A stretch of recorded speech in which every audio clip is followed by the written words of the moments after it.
반갑습니다. 우리 저번 시간에 W 패턴, 우리 궁딩이 패턴, 쌍바닥 패턴, 그거에 대해서 좀 공부들을 굉장히 많이 했어요. 아마 토요일날 공부를 하셨을 텐데, 오늘은 일요일, 오늘은 일요일입니다.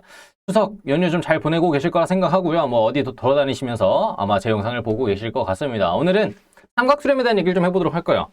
어제 일단은 간단하게 복습을 하고 가는 게 좋겠죠. W 패턴, 왼쪽 궁둥이보다 오른쪽 궁둥이가 높아야 되면서 오른쪽 궁둥이에서 반등 나오면서 거래량이 터질 때 매수 타점이다. 그 다음에 꼬리뼈 자리를 돌파하면서 올라가 줄 때 거래량이 터지면 매수 타점이다. 이게 1차고 이게 2차다. 이렇게 매수 타점에 대해서 설명을 해드렸는데 오늘은 삼각수렴이에요. 근데 자, 위에 보이시죠?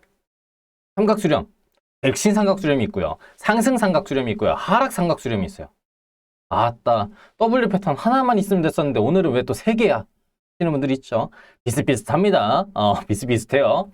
자, 어떤 느낌인지 봅시다. 첫 번째 대칭 삼각수렴이면 대칭이 뭐예요? 위랑 아래랑 똑같은 애들. 왼쪽이랑 오른쪽이랑 똑같은 애들. 그런 느낌이에요. 대칭은 고점도 낮아지고 저점은 올라가는, 그래서 위에는 낮아지고 아래는 올라가는 그런 패턴이에요. 그래서 차트를 가운데로 모은다라는 느낌입니다. 이게 첫 번째 대칭 삼각수렴이에요. 두 번째 상승 삼각수렴입니다. 상승 삼각수렴. 상승은 뭐냐? 주가가 올라가고 있겠죠? 상승이니까. 그쵸? 똑같아요. 고점은 똑같은데 저점은 계속 올라가는 패턴이 상승 삼각수렴이에요. 우리 머릿속으로 차트를 한번 그려봅시다. 고점은 똑같아요. 윗꼬리든 몸통이든 다 똑같이 있고 저점들이 점점 올라가는 패턴이라고 보시면 돼요. 캔들로 따지게 되면은 이렇게 이런 식으로. 이렇게 해서 저점들이 점점 올라가는 패턴이 상승 삼각수렴. 자, 그러면 반대로 하락 삼각수렴은 뭐냐? 대충 느낌 오신 분들이 있을 거예요. 하락은 저점은 똑같아요.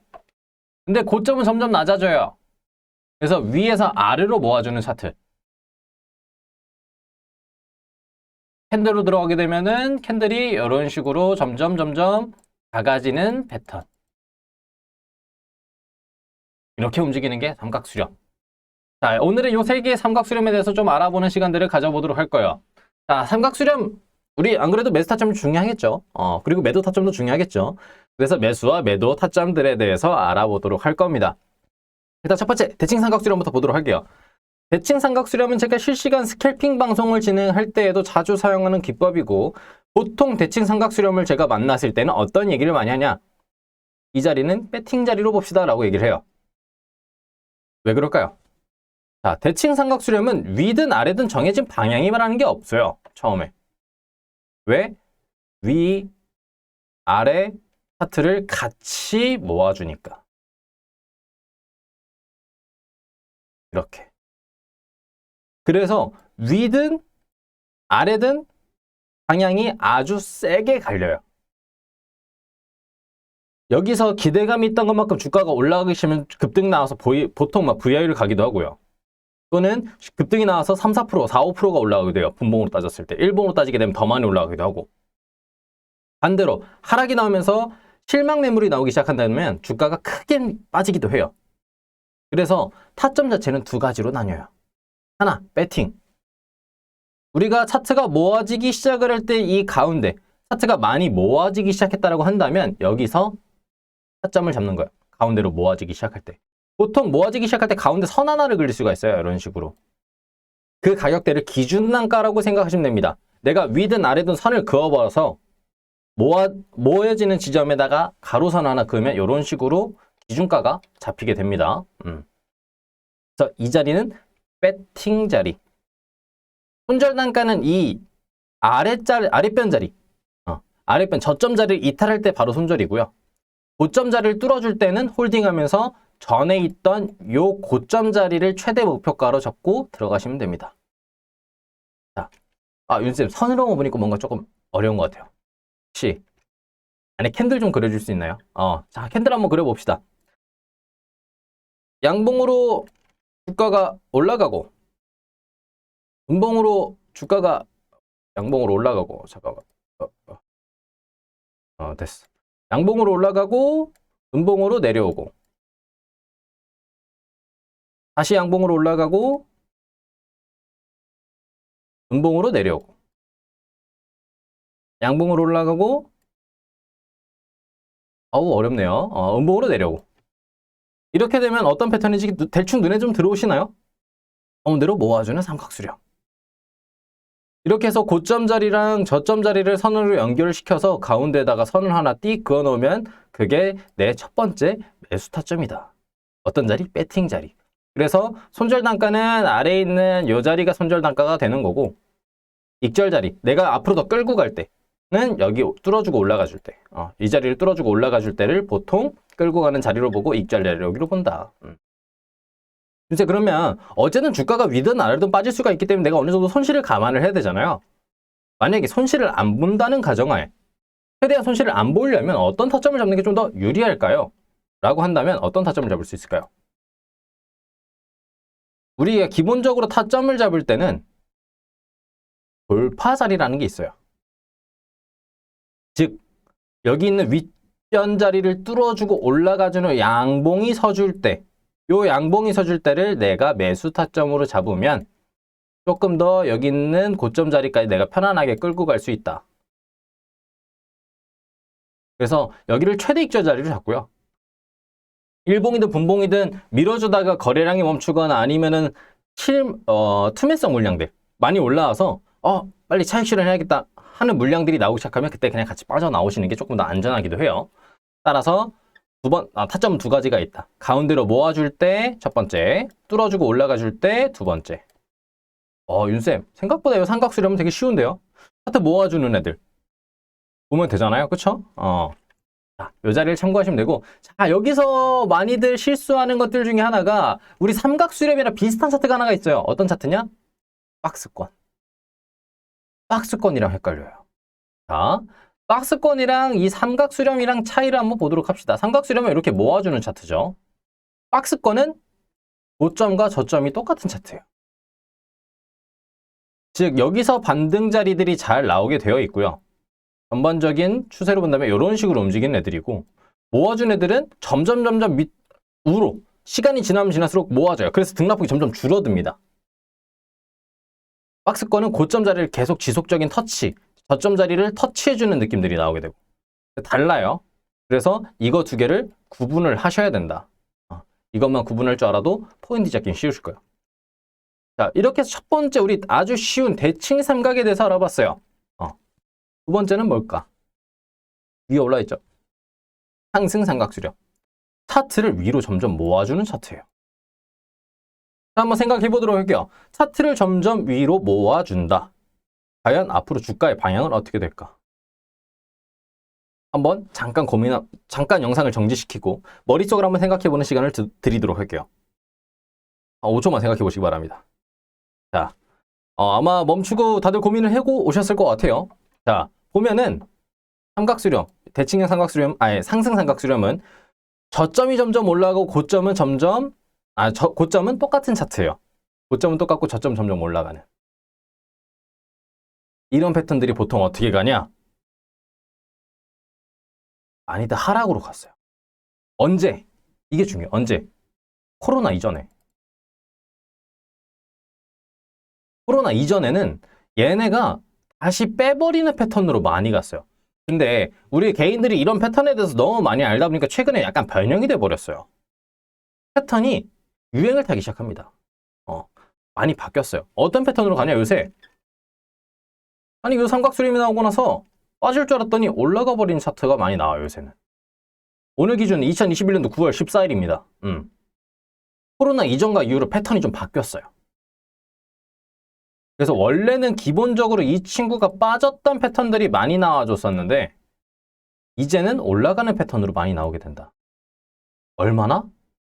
이거를 뚫어버리고 이걸 뚫어버리고 이걸 뚫어버리고, 즉 강했던 저항자를 뚫어버리고 올라가 버리게 되니까. 그래서 어쨌든 기존의 패턴들도 있고 지금 최근에 변형되는 패턴들도 있다 보니까 얘네는 포인트를 딱 하나로만 잡습니다. 매수 타점은 단 하나예요. 이제는. 전에는 모아지기 시작할 때 보통 이런 자리에서 배팅들을 들어가면서 점점 묻어가기 시작으로 매수 타점을 많이 잡았어요. 근데 요새는 어떤 패턴을 잡냐? 얘를 뚫고 올라갈 때가 매수 타점이에요. 이제는. 오히려 매수 타점 잡기 훨씬 더 쉬워졌습니다. 어디? 고점 자리를 못 뚫고 있던 자리를 뚫어주고 올라가 줄 때. 그러면서 거래량이 빵빵 떠줄 겁니다. 기존 거래량이 예를 들어서 10만 주, 10만 주, 10만 주 나오고 있어요. 일봉이든 분봉이든 주봉이든 월봉이든 예를 들어서 나와주던 애가 갑자기 거래량이 막 50만 주, 40만 주 이런 식으로 거래량 빵빵 떠주기 시작하면 그때가 매수 타점이에요. 스캘핑, 분봉으로 보게 된다면 뚫어주고 올라가 줄 때 큰 물량들, 1억 이상의 물량들이 와라라라라라라 하고 들어올 때 또는 거래량이 같이 따라붙어 줄 때 이럴 때가 매수 타점이다. 윤쌤, 그럼 다시 한 번 더. 다시 한 번 더 체크만 해주세요. 자, 알겠습니다. 다시 한 번 체크 한번 해드리도록 할게요. 자, 고점 자리에 이렇게 형성되고 있을 때 우리가 패턴 잡는 건 어떻다? 뭐 음봉으로 보고 양봉으로 점점 이렇게 올라가고 다시 음봉, 다시 양봉, 다시 음봉, 양봉, 음봉, 양봉 이렇게 뚫어주고 올라가 줄 때 어디가 타점? 얘가 타점. 이때 거래량이 같이 올라가 주거나 스캘핑의 경우는 매수 물량이 많이 들어올 때 같이 타점을 잡으면 된다. 그래서 그럼 얘는 매도 타점은 어디로 잡는 게 좋을까요? 자, 보통 이런 경우에는 차익 실현 매물들이 갑자기 확 나와버리는 경우들이 있어요. 그래서 저는 이런 경우는 어떤 선택들을 많이 하나라고 말씀을 드리냐면 제 최근 영상들 보면 스탑로스라는 영상이 있습니다. 손절을 기계적으로 할 수 있는 관련된 영상이 좀 있어요. 그 영상에 보면 이익 보존이라는 게 있습니다. 이익 보존. 스탑로스 기능 중에 이익 보존. 내 수익을 지켜주는. 올라갈 때마다 이익 보존 단가를 점점 계속 올려버리세요. 그렇게 되면 내가 최대한 끌고 가다가 차익 실현 매물들 나올 때 그냥 바로 빠질 수가 있다. 그러면 내 최대한 수익 지키면서 더 높은 수익률을 볼 수 있기 때문에 이런 패턴에 나올 경우에는 내가 매수 타점을 잡고 올라가 줄 때 바로 이익 보존 스탑로스를 걸면 된다. 그러니까 올라갈 때마다 이익 보존 단가를 점점 올려버리면 되기 때문에 약간 그런 패턴으로 보시면 될 것 같아요. 그래서 이렇게 해서 두 번째 우리 삼각 상승 삼각 수렴에 대해서 알아봤고 하락 삼각 수렴에 대해서 이제 알아봐야겠죠. 하락 삼각 수렴 같은 경우에서는 쉬워요. 상승과 반대입니다. 고점은 점점 낮아지고 저점은 지켜주는 그런 패턴이에요. 요렇게. 이 친구는 방향성이 어디로 갈지 다시 한 번 더 멈추고 고민해 보시면 좋겠습니다. 자, 고민하셨을 거라 생각을 해요. 자, 이 친구의 패턴은 코로나 이전에는 상승으로 많이 갔습니다. 상승. 코로나 이전에. 코로나 말고 코로나. 코로나 이전에. 그 다음에 코로나 이후에는 빠지는 패턴으로 많이 가요. 최근에. 이게 패턴들이 변형하고 개인들이 공부를 하기 시작하면서 개인들이 똑똑해지니까 아마 패턴이 바뀌지 않았을까라는 합리적인 의심을 해봐요. 코로나 이전에 개인들이 못했다라는 게 아니에요. 하지만 개인들이 공부를 더 많이 하게 되고 개인들이 더 많이 똑똑해지기 시작하니까 패턴들이 바뀌기 시작을 했다. 그래서 보통 이런 패턴들은 저는 타점을 보통 잡지는 않아요. 차트를 고점이 점점 낮아지고 저점이 지켜주고 있을 때는 때려보고 있다가 얘가 그냥 거래량이 띄워주고 앞전에 있는 고점 자리들을 먹어주기 시작하면 자, 떨어질 때 그냥 떨어진 거 아니죠. 고점 자리가 나오고 떨어지고 나오고 떨어지고 나오고 떨어지고 나오고 떨어지고 하면서 저점 자리를 지켜주면서 버텨준 거란 말이에요. 그럼 앞쪽에 나왔던 요 고점 자리 파동들이 있어요. 차라리 이걸 먹고 올라가 줄 때 이걸 먹고 올라가 줄 때 앞전에 있는 고점 자리를 먹고 올라가 줄 때를 타점으로 잡습니다. 다른 데 타점을 잡는 게 아니라 삼각수렴 윗변을 뚫어줄 때 타점을 보통 잡는 게 아니라 앞쪽에 있는 요 고점 자리들을 먹어주고 올라가주는 양봉이 서주면 그때 보통을 잡아요. 그때 보통 타점을 잡습니다. 이 패턴의 경우 우리가 대충 느낌이 올 거예요. 추세가 하방 추세였다가 상방으로 전환되는 추세 전환의 느낌을 볼 수가 있습니다. 앞쪽에 있는 첫 번째, 두 번째 고점 자리, 가장 가까운 고점 자리들을 먹고 올라가주고 이 자리를 뚫어주고 올라가줄 때를 타점으로 잡는다. 이 자리가 어디? 추세 전환 자리. 보통 추세 전환 자리가 나오고 나서 거래량이 계속 지속적으로 유지해주고 있으면 우리가 지금 본 이 자리를 상승 초입 자리로 봐요. 자, 이 모든 패턴들은 분봉, 일봉, 주봉, 월봉 다 가능합니다. 이 패턴들은. 주봉인 경우, 일봉인 경우, 분봉인 경우 다른 점이 있다라고 한다면 이 폭 자체가 다르겠죠. 패턴의 크기가 다를 겁니다. 따라서 기대 수익률과 손실률이 커질 수 있다는 거. 그 부분을 참고를 해야 돼요. 아시겠죠? 어디든 적용 가능하지만 어쨌든 그런 부분들이 있다라는 거 참고하시면 될 것 같고, 그렇게 해서 오늘 대칭 삼각수렴과 상승 삼각수렴, 하락 삼각수렴에 대해서 알아봤습니다. 마지막으로 복습하면서 가보도록 할게요. 자, 대칭 삼각수렴의 경우 첫 번째 매수 타점은 가운데 모아주는데 선을 하나 긋고 여기가 배팅 자리다. 두 번째, 이 자리를 뚫고 올라가면서 매수 물량 또는 거래량이 터질 때 두 번째 매수 타점이다. 손실 단가는 아랫변 자리가 이탈하거나 또는 여기서 내가 기준가 대비 마이너스 2%든 3%든 기준 단가를 정해서 손절하는 방법, 이렇게 두 가지가 있다라는 거 참고하시면 되고요. 두 번째, 상승 삼각수렴. 이 친구 같은 경우에서는 앞쪽에 있는 자리를 뚫어주고 올라가줄 때, 앞쪽에 있는 고점 자리를 먹어줄 때, 이 자리를 뚫어주고 올라가주면서 거래량이 나와줄 때가 첫 번째 유일한 타점이다. 이것만 아시면 돼요. 자, 마지막 하락 삼각수렴. 이 자리는 보통 요새는 빠지기가 많이 나온다. 따라서 조심해야 되고, 앞쪽에 있는 고점 자리를 먹어주고 올라가주는 캔들이 나오게 되면 그 자리가 유일한 타점이다. 보통 이런 자리를 상승 초입 또는 추세 전환의 느낌으로 보기 때문에 우리가 패턴들에 대해서 이해를 해야 된다. 지금까지 제가 알려드린 패턴들은 무조건적인 수익이 나오는 건 아니에요. 무조건적으로. 다만 우리가 손실률은 최소, 수익률은 극대화할 수 있는 패턴들에 대해서 알아본 거기 때문에 윤쌤이 알려준 이 패턴 나왔다고 해서 무조건 매수를 들어가는 게 아니라 내 승률을 올리고 내가 보는 기대 수익률을 높이기 위한 하나의 방법으로 보시면 좋을 것 같습니다. 자, 오늘은 삼각수렴에 대해서 알아봤어요. 제가 내일은 조심해야 되는 패턴에 대해서 알려드리도록 할 거예요. 힌트 하나 드리면 우리 머리카락이 빠지는 탈모라는 증세가 있어요. 위험하죠. 근데 머리카락이 M자로 빠지기 시작할 때 위험하더라고. 내일은 이 M자 패턴에 대해서 알아보도록 할 거예요. 내 계좌에 수익률들을 뺏어가지 않는 패턴에 대해서 알아보도록 할 거니까 요거에 대해서 한번 찾아보도록 합시다. 자, 오늘 영상은 제가 여기서 마치도록 하겠고요. 내일 강의로 다시 한번 더 찾아뵙도록 하겠습니다. 구독하고 좋아요, 알림 설정 한 번씩만 눌러주시면 감사드리겠습니다. 감사합니다.